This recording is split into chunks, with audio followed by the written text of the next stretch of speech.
Well, hello, everyone, and welcome to another show of Life by Randi. And we have today with us the amazing Mary Mazur.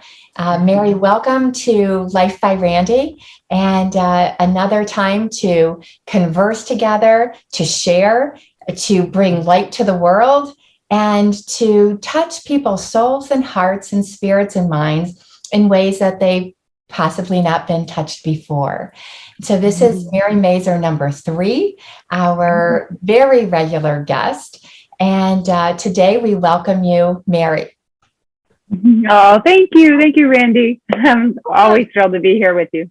Oh, thank you. And Mary is, for those of you who haven't listened to the previous shows, just a brief biography on Mary. Mary is a certified holistic registered nurse. She is a Psych K facilitator and instructor, and she goes really by the title of Igniter and a Portal Keeper. And Mary is one of 25 people in the globe who is a certified Psych K instructor. And Psych K is a program that actually I have been through. I've done sessions with Mary, and will continue to do sessions. And it taps into the subconscious programming to address the limiting beliefs and to really change them. Mary, could you speak to a little bit about what that is and what being an igniter and a portal keeper looks like, and an overview of Psych K before we delve into the topic we're going to talk about today? Sure. Sounds wonderful. And I want to say thank you to all who's listening today, because I do understand if you are really ready to be ignited today, may that be in the most beautiful way. Yeah. Because I know that's my role here. So, Psych K is actually a beautiful way for us to tap into the power and the wisdom within ourselves. And many of us may recognize, that, hey, I have a lot of good things to offer, or I know a lot of things, but why isn't my life showing that? Like, why am I getting blocked? Or why am I feeling so frustrated, or not having the things that I want to be experiencing, and living perfect? If you start asking that question, why is that happening to me? You may be hearing a talk like this about Psych K. Psych K actually is very gentle energy, and it will connect and find you at the time that you're ready to make that massive transformation within yourself. So what Psych K is, it's a way, it's a tool or a mechanism that you get to actually access within yourself. I call it even the wounds that you have within yourself. I would even go to that level. We all have been wounded. We all have been hurt. We all have seen things that we didn't like, felt things we didn't like, heard things we didn't like, especially. Okay. When we were very young, even throughout our growing years. Sure. And it gets to a point, well, thank goodness we say enough. We're tired of it. I'm ready for the change. Perfect. Psych K is the gateway for that change. You get to step in within yourself, working with another facilitator that understands, that has the mechanisms for how to transform this. Or you can go to a workshop and learn it for yourself and use it for yourself. But you just ask a couple key questions. You're gonna check in with yourself to see, how are things? What is getting your most attention? And then what things don't you like that you are ready to change within yourself? So there is a level of willingness and courage that needs to happen to be able to do this. Okay. And a sense of responsibility that it's actually you that needs to change it. Okay. And with that, you literally get to work with your subconscious mind. We'll talk more about what that part is. That's the part of you that you don't know about. It's subconscious. It's below your consciousness. You don't have a conscious awareness of it, but technically it's programmed. It's everything that you have experienced is written down within you. And then that is the filters of how you behave. So the subconscious mind is all of your habits. It's all of your reactions. It's all of your responses to your life. And if you don't like some of those, or you don't like how other people are reacting and responding to you or doing to you, this is the gift that you get to use with Psych K to be able to change that reality, change that perception, begin to live in a new way, feel in a new way, and experience in a new way. And Psyche is actually the gateway to do that. It's very simple, fast, and effective. Yes. It's driven by your intention. What is your intention of what you do want instead of what you don't want? So what is it? You are a co-creator. So what is it that you do want? And even if you don't know what it is, that might be the first thing you can change, that I know what I want. So no matter what blocks or things you try and self-sabotage yourself with, you actually can rise above it too.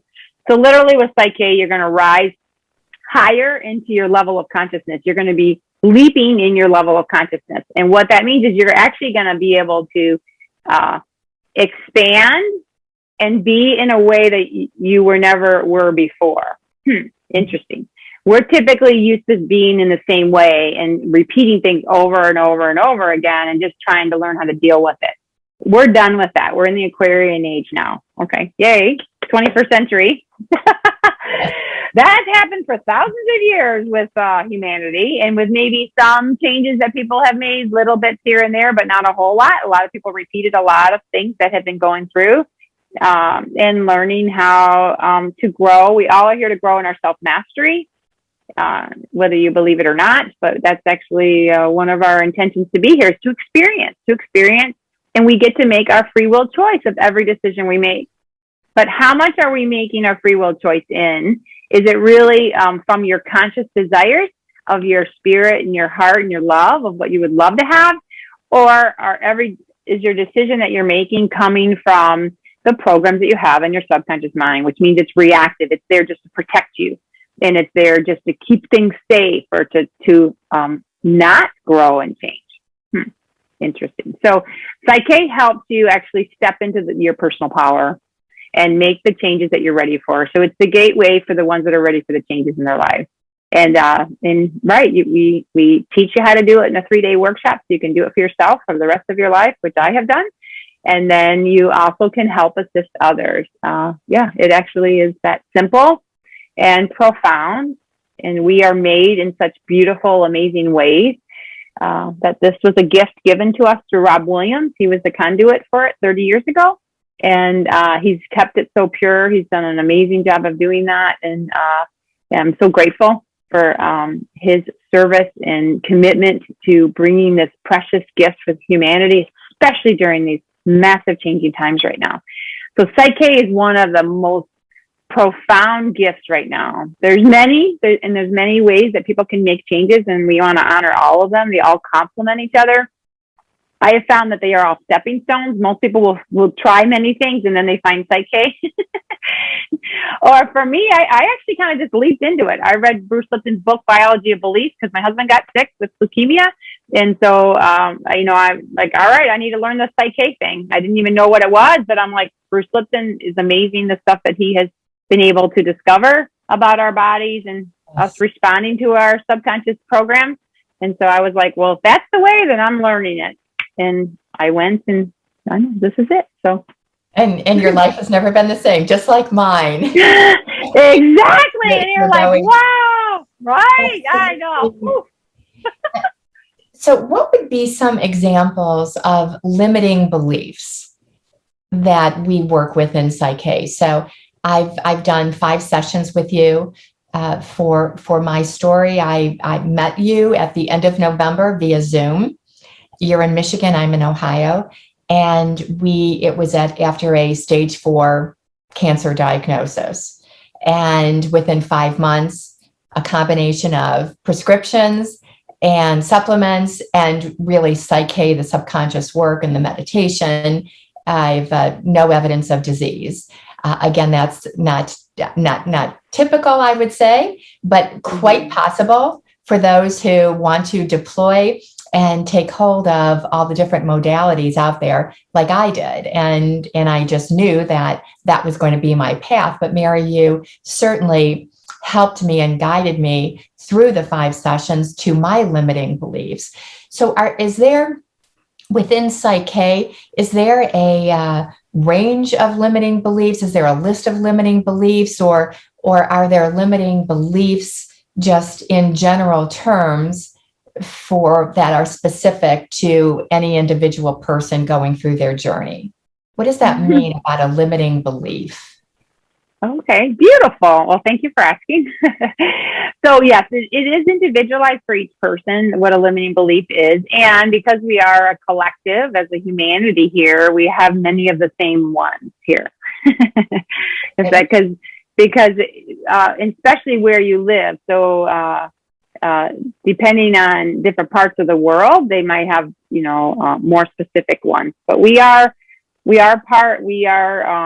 in each other's stuff, and then what a limiting belief is especially when you're younger, is you actually are getting programmed about, it's a knowingness or a belief of who you think you are and what you think this world is about, that came from somebody else, not from your true essence.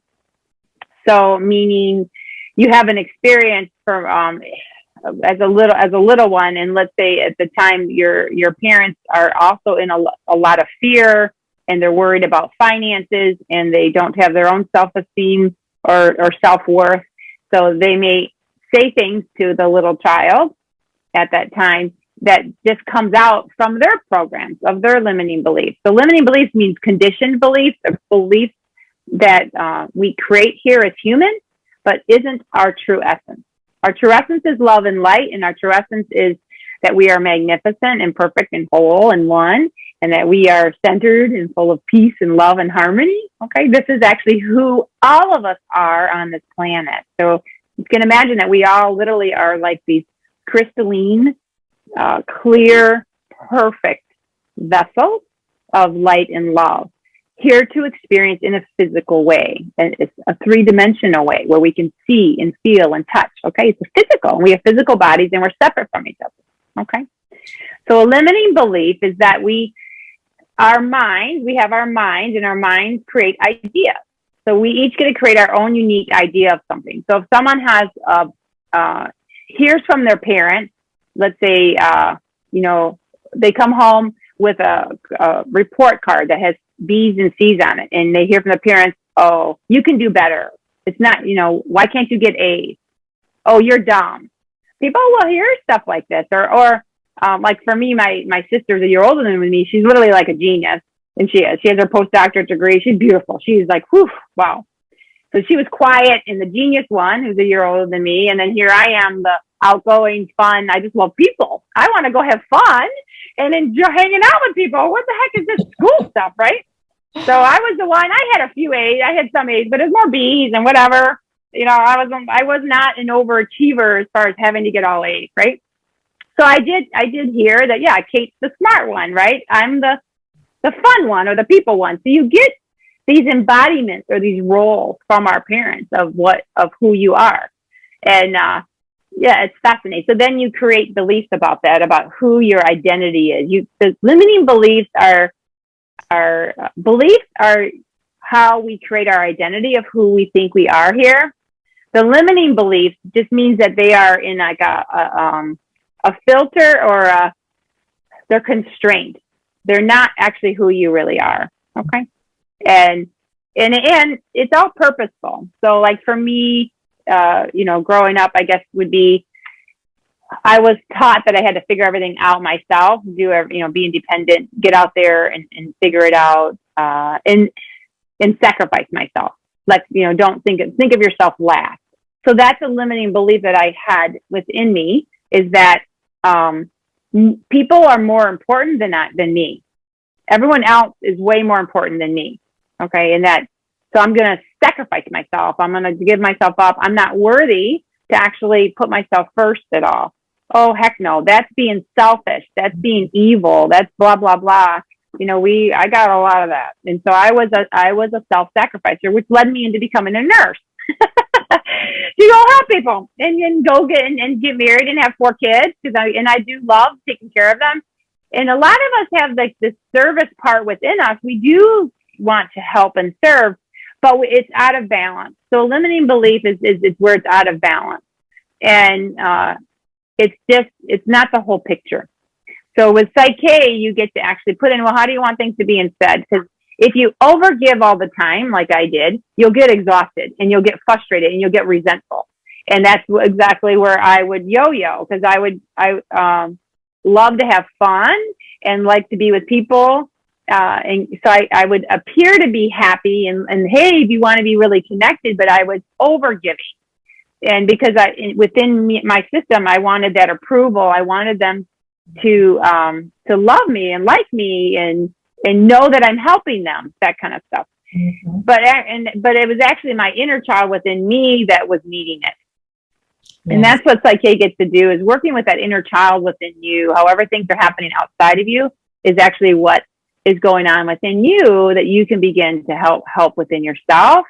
So you can return to a centeredness or balance where it doesn't matter if people like you or not. It's okay. They're only going to like you depending on what their beliefs are and their structure. So there's some that don't. I do trigger people, and we'll be talking about triggers. And I'm an igniter, and I'm like, wow, and I don't ever mean to. And when I first started, I was like, dang, I really triggered them, and people will pull away. And I'm like, what the heck is that about?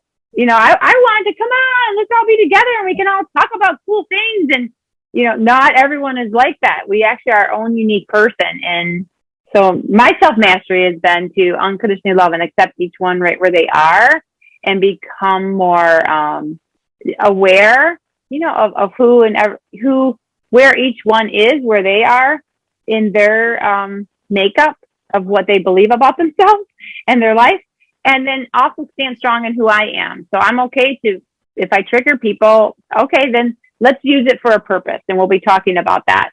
Because I know my intention is pure. And my role is to ignite the love and light within each person. And if they're uncomfortable about that, it's because they, may not want to go through their own personal pain that they have tucked away. You know, that needs to be released and transformed and integrated into their life. So I know that's so, Mary, I completely understand about being a trigger. That has been my role as well. And one that I think that's a hard role to embrace when you are looking for the love and acceptance and to fit in. And then you see these reactions and with unintentionally triggering people, and sometimes just by showing up. And so why do you think, you said you know that that's your role and you're an igniter. I like how you put the trigger into the igniting part, and today's show by viewer request is about triggers. So it's a great segue going into it. But why do you think you're a trigger, or what does that look like, and why are some people triggers and others aren't for people? Mm-hmm.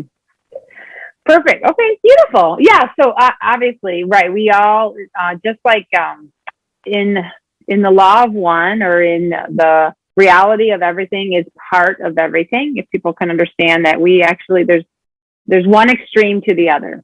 So I'm an igniter, which is one purpose here. It's a purpose here, but it can be harsh for some people. Okay. On the other extreme could be the ones that are the receivers, that they are not meant to trigger at all. They are meant to just be, and to just allow just the flow, allow the stableness. Maybe they don't like change, so they avoid change. That was what I would trigger them. So this will be kind of nice, because I'll talk about the ones that I trigger. Okay. Are the ones that are resistant to change. Okay. Because I'm all about change.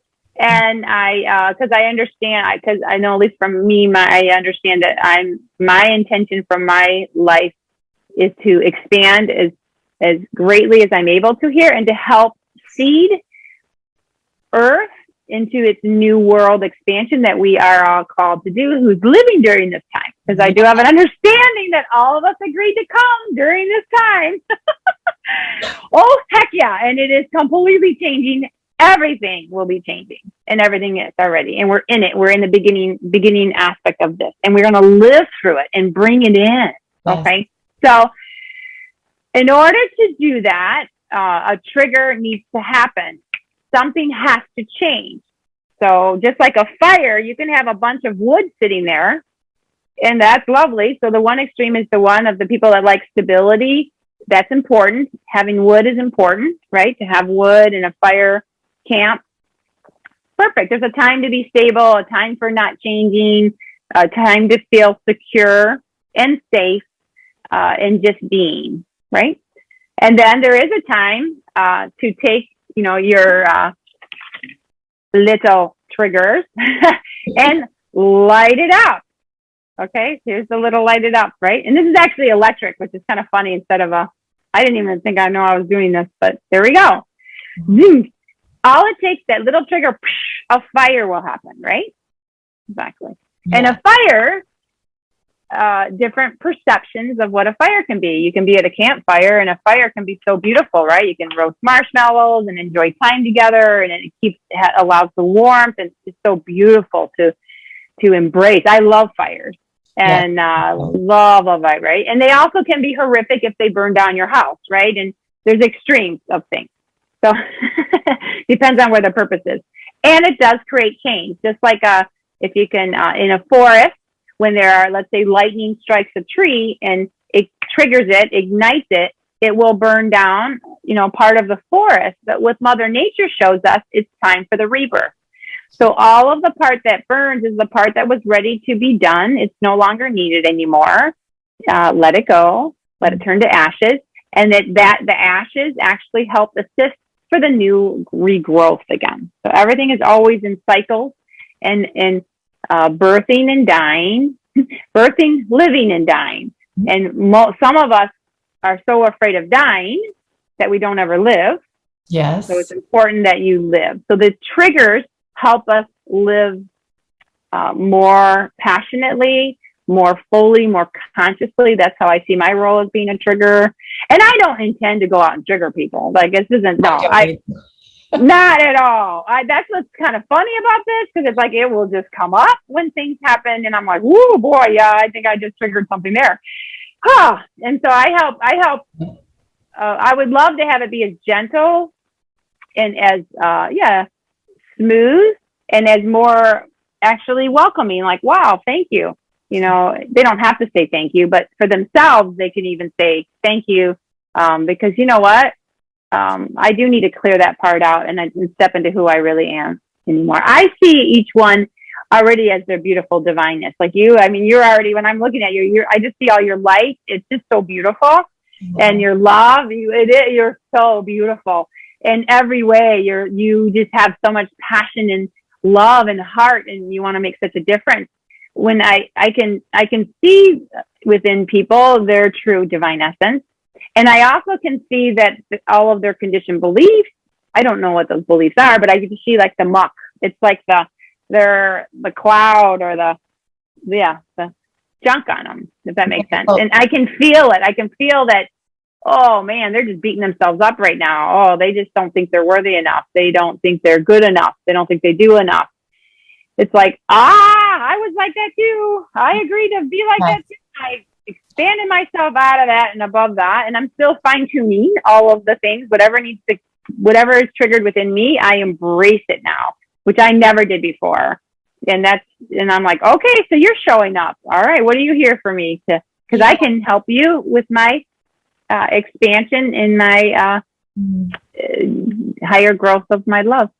Because everything's a messenger. Well, first, let me say thank you, Mary, for your kind words. That's so sweet of you, and just thank you. You are such a gift to me, and really to the world, as I say, with your love and light, and your amazing spirit and your gifts. I just fell in love with you on our first Zoom, and your spirit is contagious. So thank you. Regarding change, I have always liked change, though. I was never one that wanted to stay. I was always looking for something next to do.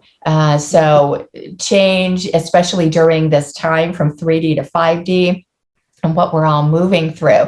I'm like, bring it on. This is so exciting.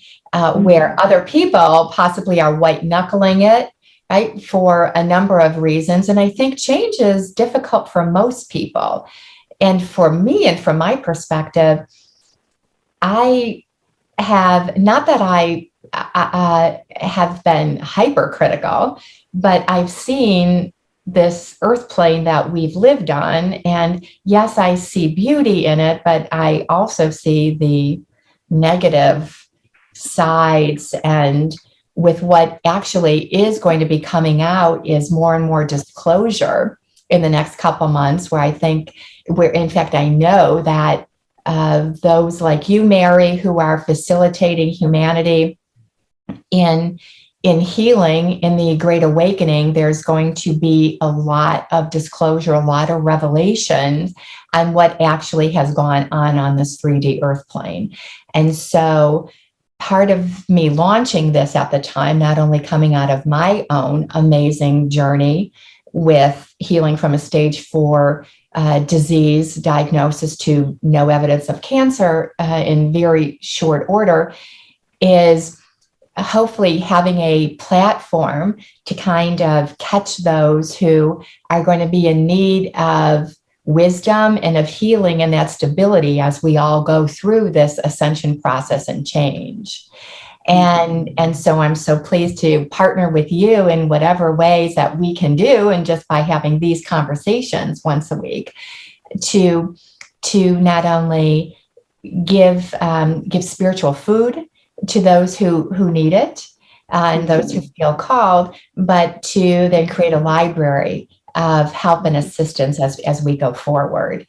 And so with those triggers, you and I talked a little before the show and last week about the triggers, and even kind of some PTSD happening from, I got a text from a friend of mine last night who still works in government and is talking about the PTSD that's there as everyone's kind of falling out of whatever has happened since last March.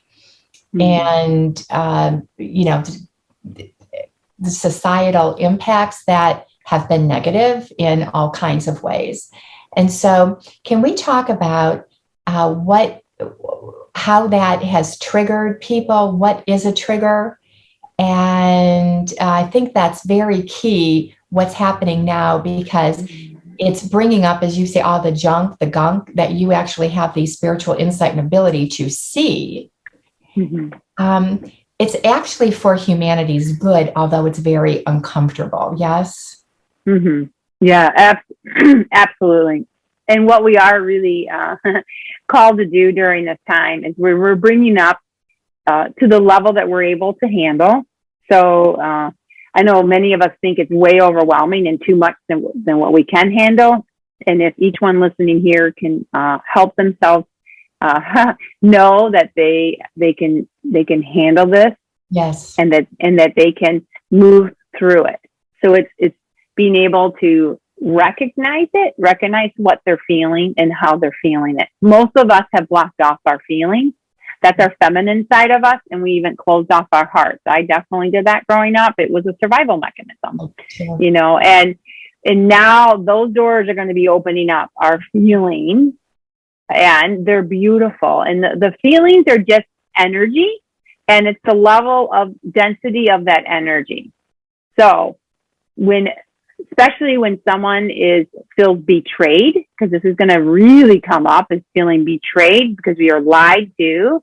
We have been very deceived. We have been very treated as just commodity, not as beautiful, valuable, respectable beings here. And so that is a big, like a stab in the heart, from things that we trusted in the powers of, especially our public officials in the world, things like that. Because honestly, most people want to just have a good life, right? They want to take care of their families if they have families, or go explore and, achieve some really neat things. It's honestly, it's kind of funny. Most people don't ask for much, right? And actually we can start dreaming big and living. That's a whole nother way of being. and most people are kind, and most people do care about each other. So when you find out that such horrendous things have been happening on this planet, of dark, dark, dark stuff, of just really, I mean, the energy of the greed and of the control and of that mindset. It's a mindset, and the ones that are doing it, if I can offer, at least my spirit and my spiritual teams are hoping to help us with this. It's helped me a ton to recognize that they are choosing with their free will choice, with the decisions they made, to what they are, everything's going to be revealed of what they've been doing, is because they chose to be separate from their divinity. They chose to be separate from the God source, divine intelligence of the oneness of us all. And people call it, you can call it God, you can call it Ali for the Muslims, you can call, all faiths. It's beautiful when we can recognize that there is a higher power, there is a divine intelligence. Everything is in order, everything is purposeful. Everything all returns back to a balance and harmony in time, which we create time here on earth. There actually is no time. Everything's in the now moment. So it's really like, what does that mean, right? So we're getting all these ideas, but just recognizing that this has helped me a ton. And before you can actually get to that level of unconditionally loving, accepting the darkest of the dark here on this planet, you have to go through your own transformation, recognition, and release of those denser energies that you've experienced here, meaning the shame, the guilt of your own self for anything you've ever hurt anybody with. That's what I had to do within myself, because everything you've ever done or experienced, you might have had to do it to protect yourself or to stand up for yourself, but it is recorded in your subconscious mind, and then we have a perception of that with ourselves. So humiliation, anytime you've ever been humiliated, and this could be if you're open to believing that we are eternal beings that have many lives, many experiences across, this earth plane, and then many light workers here and wanderers here are from galactic, like myself, and probably, and you too, that we're all recognizing, Randy, that we have to, it's all about, I'm trying to think what will be a best way to show this.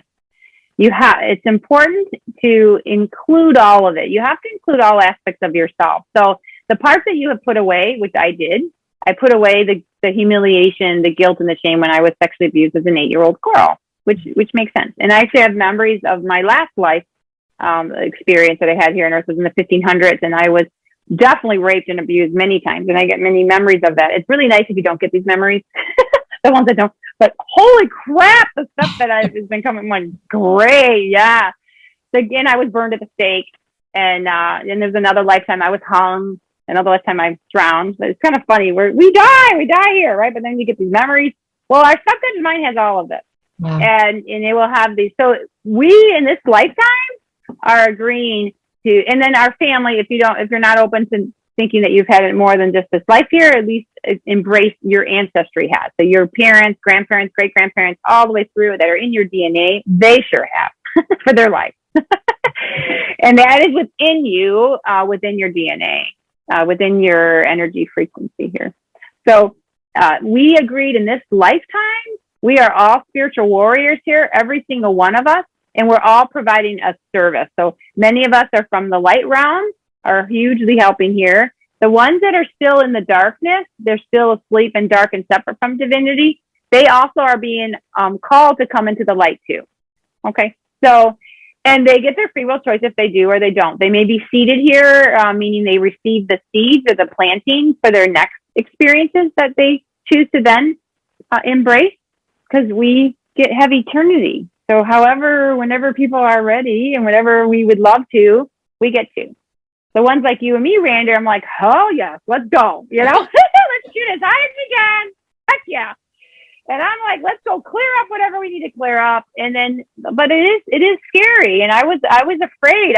Did not want to be vulnerable. My subconscious was like, heck no, this is too scary to jump in. So the gift with Psyche is you get to do it in the level that you're ready for. I actually did it slowly, and it still worked, and it was beautiful. That's what I had to do with the changes I needed to make within myself to really ignite my worthiness within me, my knowingness that I am one with all of that beautiful love and light of everything, that magnificence that we can create here and do here.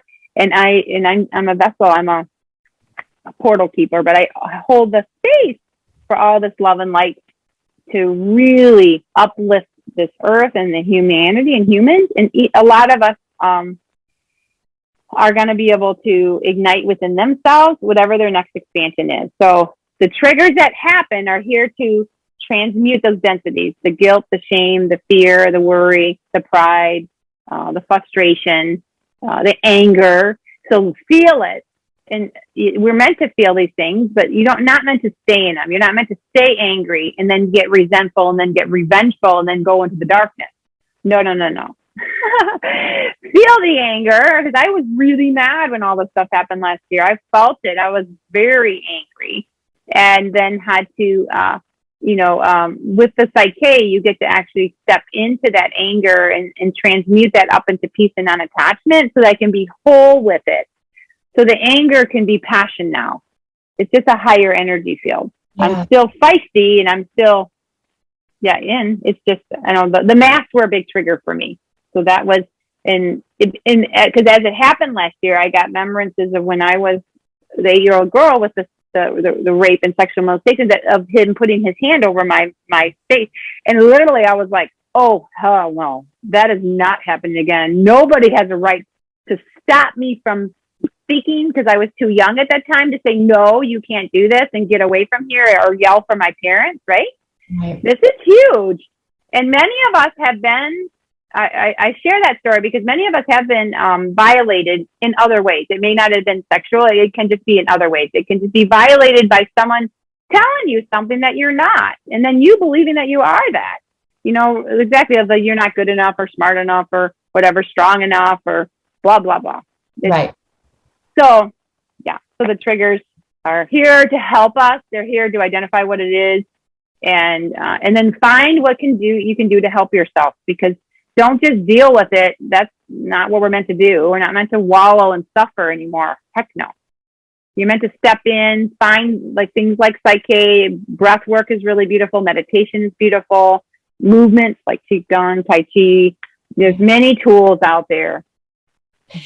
So when you were talking about the masks being a specific trigger for you, so that related very directly and correlated directly to your horrendous experience, situation, how awful, that there are other triggers that aren't as well known to the one being triggered. And so I look at it as disproportionate responses to a situation, or actually it's a reaction more than a response. And we could get into the difference in that in a bit, huge difference between responding and reacting. And our goal is to respond and not react. But I know for me, or in any kind of relationship that we're in, a good girlfriend or my husband, or there's a reaction, and it's not happening to exactly what has just happened in the now. It's a disproportionate reaction because it's triggering something. It's pinpointing a situation that's unresolved in that other person's life from a past event. Is that a fair analysis of a trigger as well? Absolutely. And we'll even use the mask analogy, because I triggered my husband with the whole mask thing too, right? How funny is that? Because he and I are opposites, and it really means we're beautiful completers for each other, right? When you can view it from that point, and it's beautiful. We just are very different in our diversity and uniqueness, and it's beautiful.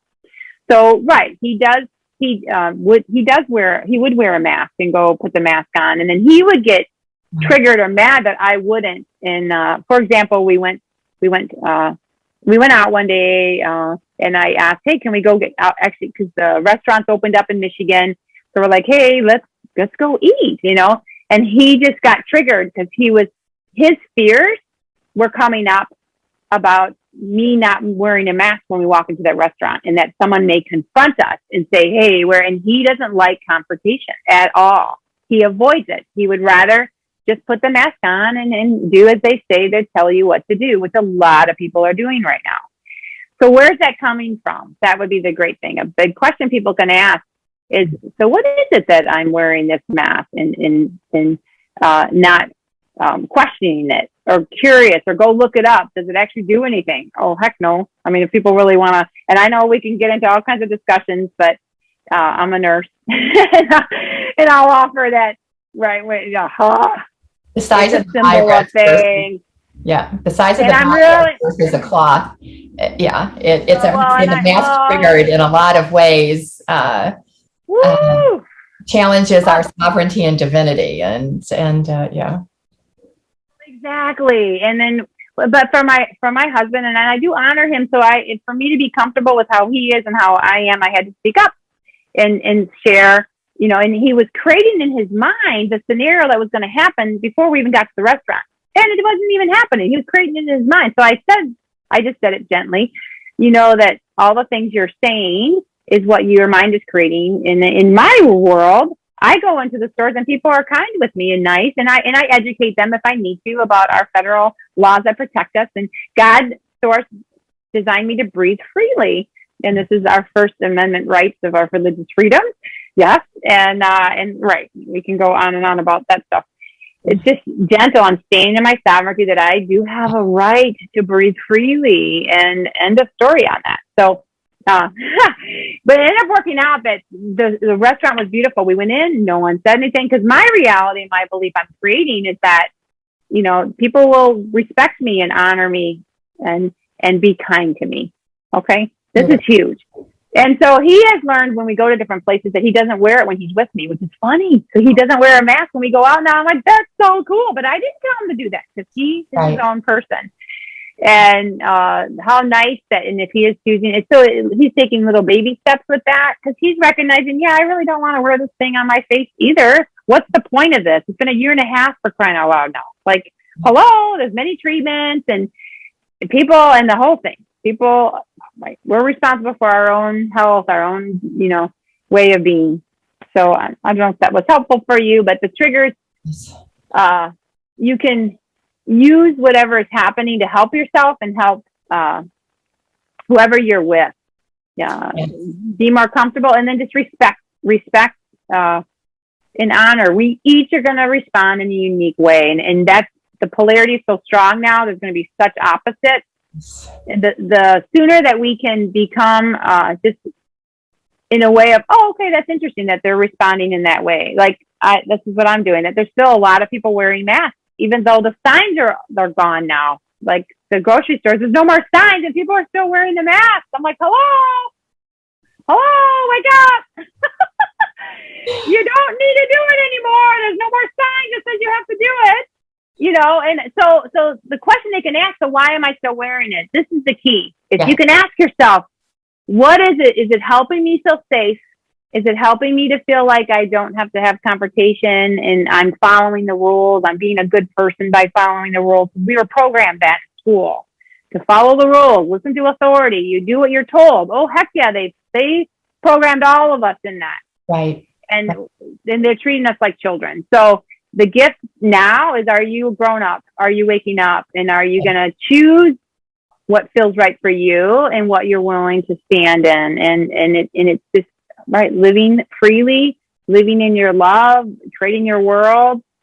And I know this is what we're being called to do, is live in our sovereignty now. And whatever triggers and fears you have, exactly, address, allow it to help you. Allow the feelings you're having, feel it, and then shift into how do you want things to be instead, and what you need to do to help yourself to do that. And I think fear has been deployed and strategically used against the population. And I think for all those that I know personally that have embrace the fear and still live in fear. It's how could we help them? It's what are you so fearful of? And are you trusting the divinity within you? Are you, what is the source of your fear? Are you afraid to die? Are you understanding other people's free will and living in a diverse community where we get choices, and choices had been taken away from us to put us into a state of compliance, if you will, and not freedom. And we're designed to be free. And especially as Americans, we have documents that allow us the freedom and the restrictions on government as it relates to it's really governing the people, not ruling the people. So how can we help those who still live in that fear? Is it the fear of dying? Is it the fear of being different? And how can we help them tap into asking them the questions as opposed to projecting their fear onto others? I think that's what I've seen is if, especially with, those that have, taken the jabs, is they're protected then if they believe that. And so there's free will, and it seems like there's now another round of triggering happening. Yeah, the best thing we can do is love each person right where they are. So if someone is in fear, and if they're ready to step out of the fear, life's going to present them with opportunities to do that.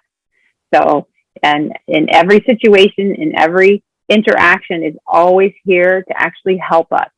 And for some, it may be uncomfortable, and it may be painful, and it may be harsh, especially if you're in denser energies of contraction and of fears, then it's going to be rougher. And it's, we get our free will choice. So they have to, the ones that are in a lot of fear, they're not even going to be thinking. In their frontal lobe is actually literally shut down. Okay. It's a survival. They're literally running from their brainstem, and they're literally running from their reptilian consciousness. Okay. So we have different consciousness within us. We do have higher beings that have helped create the human collective as well. And we also have ones for survival and the fear. So if they are in fear, they're gonna do things that help them feel safe, and they like the control. There's gonna be people on this planet that actually want the control. They actually like all these roles. They actually, it helps them feel safe, and they're going to defend it. And this is where the fighting may still continue, as far as the ones trying to keep it going, because it's been going for a year and a half. Mm-hmm. Okay. So, anyone who is in fear, they're going to be in survival mode, and it's up to them. Sometimes it has to take a pretty hard smack or something really big for them to, when they can rise above and recognize that they're in fear. They have to recognize that they are reacting out of survival. And if they're not, it's okay. It's where they are, and they're going to get opportunities. Sometimes it is when someone is in so much fear of someone just being kind and loving right with them. So the most important thing many of us can do that are around others that are still in a lot of fear is to accept them. We're not here to change them. We're not here to help them, see all the beautiful things we're seeing and how the beautiful new world are coming in right now. They're seeing, oh, heck no, we aren't having change, and we need control, and we need to be safe. They're going to live in a different experience. We'll have beings living in very different experiences here. So someone that's in fear, they just do the best they can. And they will get opportunities to step out of the fear. So fear energy is just fear energy, and it's a contracted energy. And they will have opportunities to be able to expand and open. And it's going to be, if they get tired of it, maybe it's anger. Anger is higher energy than fear. Mm-hmm. So the anger may actually help them. So that probably might be the gateway, is that the more mad they get of things change, they're losing their control, or not knowing what's going on, if they can get angry, that can propel them up into the higher energies of more awareness and responding instead of reacting, and even acceptance and love and things like that. So, and possibly aided by the light waves coming into the planet and having us ascend. And I'm reminded of the scripture verse of perfect love casts out fear. So the love is what casts out the fear. And for many years, I really never understood what that meant. And why is love the opposite of fear? How does that work? But actually, it is.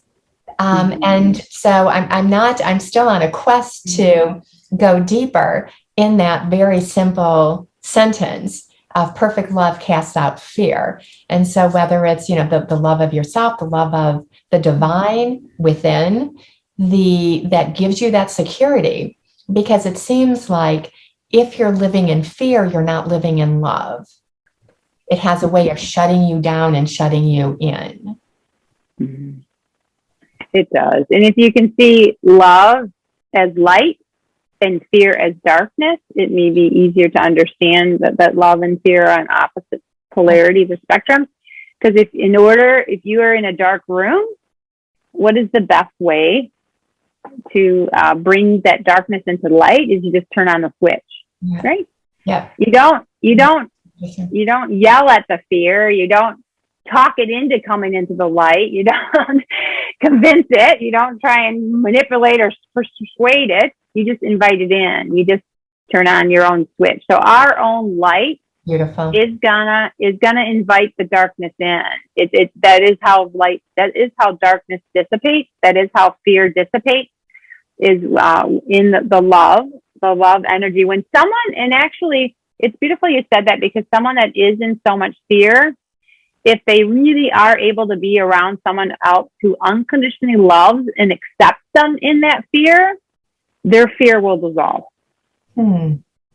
It really, and just like even like a little child, right? If a little child got super scared, right?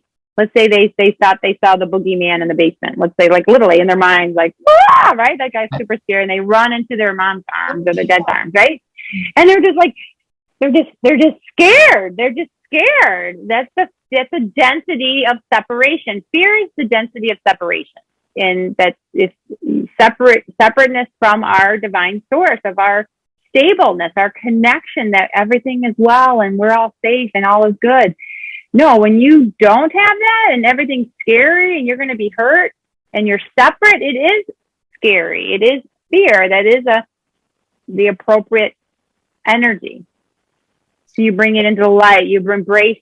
So and that's what I've just been doing, just with my heart and energetically, with all those that are still in a lot of fear and still trying to control and still trying to keep their powers. Because people that are in control and powers, of course, want to keep their control and powers. They don't want to let it go. Right. So, and just holding that light and love, that there can be another way, instead of being in control and keeping people, whether you're depopulating them or keeping them small or controlling them. There will be many that are going to actually choose, okay, maybe collaboration is a better option. Cooperation, harmony. Maybe there can be a win where I can be successful and thrive, and everyone else can too. Really? Wow. This is how the universe is designed to work, instead of the opposite. So fear is just that dense energy of separation. The answer is that unconditional love and light. And in aspects within ourselves, we have fear within ourselves, because we've all experienced those separations, the losses, the hurt. Those are all parts that we close off our heart center to. You can call it the fear energy. It's just that loss, that separation energy, and that survival, that you're gonna be tense so that you can. I know. Be in control. The fear is the wanting to control. So, within ourselves, this is what I would just offer and recommend for anyone here, is to allow, one of the most important things we can do right now is to have time for ourselves, allow that time for yourself, be in nature. Yes. And really commit that 5-10 minutes a day. Go sit by a tree or go sit in the sun. The sun is so healing for us right now, even if it's 5-10 minutes. And breathe. Your breathe is your life force connection. We are always our first breath to our last breath on this planet, and we breathe the whole time. We're receiving life force energy through our breath and through the sun rays, especially now. And then allow the words of what you do want to come in and the feelings of what you do want to come in. Meaning, say what you need to hear to help you shift out of those fears within you. Allow whatever ripples up, whatever fears you might have about, because having a uncertainty or an unknown is very scary for people, because our future is very unknown. It's very unpredictable right now, because we're creating a new one. We get to create it. So let's create what we want and be clear about how do you want to live? How do you want it to be? So whatever fears you have, of fear of change or fear of the unknown, shift into, okay, so if I can like step above it, how do I see this beautiful new world? How do I see myself? How do I want to feel? And then allow yourself to feel that peace, feel that love. And if you aren't able to do that, because I really wasn't able to, I had too much on there, that's where Psyche comes in, is reach out to a facilitator. You can change those programs so that you can actually begin to just do this naturally with yourself. Psyche is just a bridge. It's a transitional bridge for us here. To then, and as best you can, breathe, feel that, be kind to yourself, accept yourself. Yes. You all are doing the best you can at each moment. It's all you can do, because you don't know any different. We don't know what we don't know until we know that too. And when we know better, we do better, right? Exactly. And then please forgive yourself and accept yourself, and then each one of us, because we all are going to do goofy things right now, because it's a little nutty out in the world. And I don't know. And then humor is a beautiful thing when you can just begin to laugh at what the heck, Oh my gosh, I can't believe. Like I said, I told my husband off last year. We had a big argument about the mask thing, because it was his nephew having a wedding, and I wasn't going to wear the mask at the wedding, and then of course he was. It was just, and we had this heated, and I told him to F off, and I'd never said that in 29 years of marriage, and I said F you, and just blast, and it felt really good. It was very appropriate. Woo! Not ready to swear, but now all of a sudden that F-bomb starts coming up. I'm like, what the heck is that coming up for? But you know what? It's pretty appropriate right now. So if we have to say F-bomb, it does, and but it actually helped, and it helped him and me, and we actually got close. It was like, it was hilarious, and then we actually got closer. We're being real. We're being authentic. Be real. Be authentic. These are the triggers. This is you might be swearing more. You might be expressing your anger that you didn't allow yourself to do before. Right. And be real. Be authentic. And then the more we can do it, and instead of onto somebody, instead of blaming them, directed of, this is how I feel. I'm feeling really angry right now because of blah, blah, blah, blah. Put it on how you feel. If you can do that. If you can't, it's okay. You're going to react. And then we're meant to be forgiving and loving and embracing with each other through all of this. Yes. My husband is so good at doing that, even though he's not done Psyche yet. But he is so mindful of saying, this is what I heard you say, or this is, and this is how it came across. Am I right? And so we can discuss, we actually left brain discuss it without having the emotional collisions on anything, which could easily happen. And specifically last year, which was, the divisions that were happening and the lining up, the, pro-mask, anti-mask, all, it was crazy last year. And I can't believe it's June and we're still kind of talking about some of this stuff of the next year. It's important to kind of get the facts. So giving our viewers some practical advice, if they don't yet sign up for Psyche, your information, your links will be below, and it's igniteandhealyourlife.com. And but in the meantime, or if they never sign up for Psyche, how can we help those that even just have asked me to discuss this triggering concept? For for my husband and me, we have triggered each other on things. You can't help it. And then we laugh about it because it's this disproportionate response to something so small. Once it was him smoking a cigar, and it was, I mean, we ended up laughing, and I'm like, because you are not, I can just tell you, you are not reacting to this very situation right now. I love the way a good cigar smells, a fresh one, I'm okay with that. So he was reacting to something, and it was so very obvious. And so we ended up talking about it, and he allowed it to kind of bubble up to the surface and transmute it. He's really, he's natural at that, actually.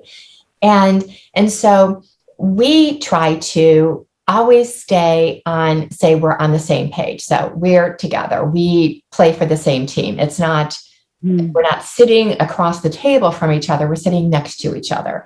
And so our intentions are always good and positive to each other. So we have these agreements, which are based in truth and fact. And so it's easier for us to say, oh, ouch, that I just kind of feel left out about something, or can we discuss that? Again, not everyone's like us, and we've got a lot of wisdom behind us at our ages and our experiences. For those who trigger in a more combustible way and choose to just react before taking a deep breath and responding, how can we help them? What are some quick tools that are Psych K-ish that you could share, Mary? Okay. Well, the ones that do trigger, it depends on where they are in their level of consciousness. So the ones that are still are blaming others. Blame. So that would be the biggest one, is to, if you're able to, the key with this right now is, are you able to become aware of what you're saying and how you're acting? Okay. If they can, and even if it's after it happens, that's okay. Perfect. It got your attention. It let you know, because that's what's happening now, is everything's coming into the light now. So before, people would react and blame and start yelling, putting it all on somebody else, and Right. Say they're the bad ones. Like we did it with politics, the pointing the fingers against each other. And but it's a common thing that'll happen, is you blame other people. You throw your anger or disgust or hatred or things you don't like onto somebody else. So if you do that, if you're able to recognize that you do that, that is huge. So if you did it and then you don't like that you just did that, that's huge, because there's a part of you within you that you're doing it to yourself. And that this is the key, is if you can ask yourself, it's really, like you say, it's just that recognition. Wow. Whew. If I really did that, what part of me can I let, what part of me can I let the forgiveness and the love come into me? Because if you start caring for yourself, the outside triggers will die down. Okay.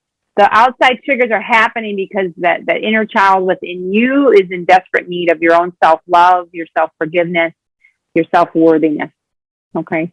Yeah. And those are the three. And the more, and then just begin doing it, because when you begin doing it, the energy is so fast and rising that you can transmute this stuff. Use your breath, and you're going to begin again. And then in a short time, instead of that reaction, you might be like, ooh, I was about ready to do that. And you might catch yourself and then zip it, right? Mm-hmm. And you don't blow out at that person. It doesn't mean to stuff it down. You're not meant to stuff it down and not do that. But ask, what is a better way? How can I handle this in a different way? And this is when you learn your self-mastery and your self-control. It's like we talked about, the fruit of the spirit is everything. This is what I live by, and I check myself in, and I've been really growing in a few of them. Oh my gosh. So, if I can offer this, this is what I've been doing, actually, when I raised my kids with this, which is really neat. So each day of the week. So Sunday is love and joy. Ask yourself, how much am I feeling the joy within me and the love within me and in my life? Okay. Monday is peace and patience. Okay. How peaceful am I? How patient am I? I was not very peaceful, and I was not very patient. So that was two big ones. I've been, and still the patience, I'm still especially with everything going on. It's going to take a little bit longer than what I would love. Yeah. And then you surrendering to divine order. Yes. Okay. And Tuesday's kindness. How kind are you to yourself? How is your self-talk? Are you talking kindly to yourself? Are you talking critical and mean and judging and beating yourself up in your head? So how are you able to turn that? Okay. Wednesday is goodness. How do you feel the goodness within you and the goodness around you? Or are you judging yourself? Do you think you're not good enough? Okay. This is the part that you get to play with yourself or work with yourself with. Thursday's faithfulness. How faithful are you? How much do you want to be in control, or are you surrendering it in the faith that things are all going to work out? Because our individual control loves to be in control. All of us do. I have a very strong willpower. I love to be in control. And now I'm integrating that control with my divineness and with all of source energy to surrender in faith that, yes, whatever my intention is, that's actually what's going to be happening here. That's a faith walk. Okay. Woo. And then Friday is a gentle spirit, humility. So allow yourself, how gentle am I? And I wasn't gentle before. I was actually harsher, and I would get out there and bolt, but, wow, learning that humbleness, knowing that I'm just a vessel that allows love and light to flow through. Wow. That's pretty cool. That's the most powerful. And then Saturday, self-control. So self-control is the one we're talking about here. So, yes, you have self-control of the things you do want, and allow that to happen because it's in your free will choice. And every interaction you have, every feeling you have, thought, and action is in your control. You actually do have control of it. And if you think if you think you don't have control, that's a victim within you that needs to transcend. That's ready to transcend. And I was a victim, completely, because I was ostracized as a little girl, right? I definitely had the victim energy. And so transmuting that victim energy is so liberating beyond measure. Mm-hmm. Nobody's a victim, even with all the dark energies and the government's trying to control us. When we can rise above it and say, I'm not a victim of that. That's what I did. I don't follow those orders. Those orders are for the persons. I'm not a person. I'm a living woman. Huh. Okay. I'm just going to go and live and be. And they can write their little orders to their agencies and do whatever they want to do. And it doesn't apply to me, a living woman that's made from divine source. Wow. That's very liberating. I do have self-control, and then to be able to speak it and live it and feel it in the love instead of the fear. That's what Psyche helps me with tremendously. Because that fear is very real until you transmute it.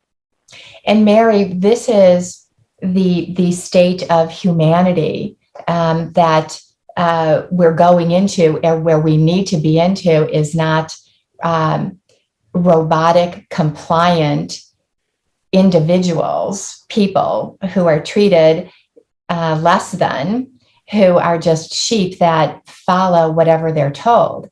We are to rise higher, to ascend.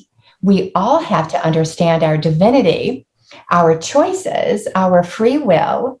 And yes, they have free will not to ascend, but we're trying to shed as much light as possible so that we all ascend into that full divinity, taking full advantage of and control of the window of opportunity. The windows of heaven are open for us to co-create the kind of reality we all want, which is a loving, open community, loving, open communities in God's love, in divine love, right? Taking full responsibility for ourselves. And that begins with an individual choice. And what I see so much is this blame and this low vibration of blame. So whether you blame your father, your mother, which is so unfortunate as we're coming up on Father's Day, I see so often these painful situations of judgment and blame, or blaming the bad boss you had, or blaming yourself, and it is such a low vibration. And so I'm glad you spoke to the blame, because that's the one that I think is so easy to be tripped up on, that so many do, and that if And I think I heard you say that in order to start moving through blame, it all has to do with self-love, self-forgiveness, self-acceptance. Mm-hmm. Is that right? Yes, and self-worthiness. Know you're worthy. Worthiness. Mm-hmm. And so transmuting the blame, and even, blaming government, blaming your governor, blaming this president or that president, right? It's just a low vibration of blame. And you'll just continue to box yourself in if you live that way. And then you're not open to source about all of the amazing opportunities that these crises that have propelled you into blame provide for you. So that is my closing intention as we draw this beautiful session to an end, is that all those listening can identify those areas of blame, even hidden back in the recesses of their minds and hearts and souls, that they will be able to draw them to the surface, get them out on the table, if you will, and release, transmute that energy, and to forgive themselves and others. That's a huge one. It is. It's so beautiful. And in stepping into it, they may have to feel that anger a bit, and that's okay. Anger is a beautiful density. It is. It's purposeful. You are. Because that's where I was, is that because a lot of people aren't able to move through the anger. They stay stuck in the anger, so they'll be in blaming anger. But the gift is okay, feel the anger. You have a right. Say, yes, I do have a right. This is wrong. Stand in that. That's that standing up to say no. I say no. I do not consent. That's huge. Huge. It liberates you. We get a right to say no. I do not consent. Heck yeah, exactly. And then whoosh, to allow, and then in time it'll be in that then the gateway that then you can be willing to be able to forgive, because they don't know what they don't know. They're just in their separate selves, and they don't even know they're in their separate selves. They can't. And when you're in your separate selves, they don't even know it. They're in such density, they have no idea they're in their separate selves. They have no idea. They really don't. They're really lost. They are really completely in the dark. They're completely asleep. Yes, veiled, right. And so today is June 10th and the 2021, and we've got a fabulous solar eclipse. Yay! So this is a perfect day to talk about the sun, right? Yeah, exactly. A new beginning with a new moon. Yeah. Exactly. So ask yourself, what are you ready for? What are you ready to step into about yourself, about your life? That you are powerful. You are a co-creator of your reality here. So focus on what you do want. Let go of all the things you don't want, and step into it and begin living it, and do it in little pieces. Begin something today. What haven't you done today that you would love to do, that you give yourself permission to do? And keep it simple, right? Yeah, keep it simple. I'm going to go outside and I'm going to dance. I love to dance and I love to sing, and I don't do that very much. So I'm going to go outside and just let my body move. It's so beautiful. And breathe in and be in the sun. I know, yes. And feel the love and the joy.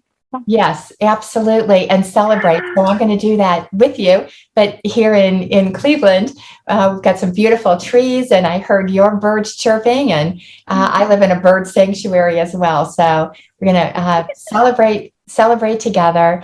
And in closing the session, I celebrate you, Mary, all of the lessons, your authenticity, the life that you bring, not only to me, but to all of us. We celebrate God's goodness. We celebrate the divinity within. We celebrate this beautiful creation of planet Earth and the divine, perfect plan that is unfolding for our ascension and greater good of all of us individually and collectively. Oh, beautiful, Adoni. And let these birds be our angels singing. So that's when I hear birds sing, that I hear the angels singing. I do. And the galactic spirit, everyone's singing for us. We are doing amazing here. Yeah. Yes. Happy solar eclipse. In love Thank and you. light. In love and light. Love you. Bye-bye.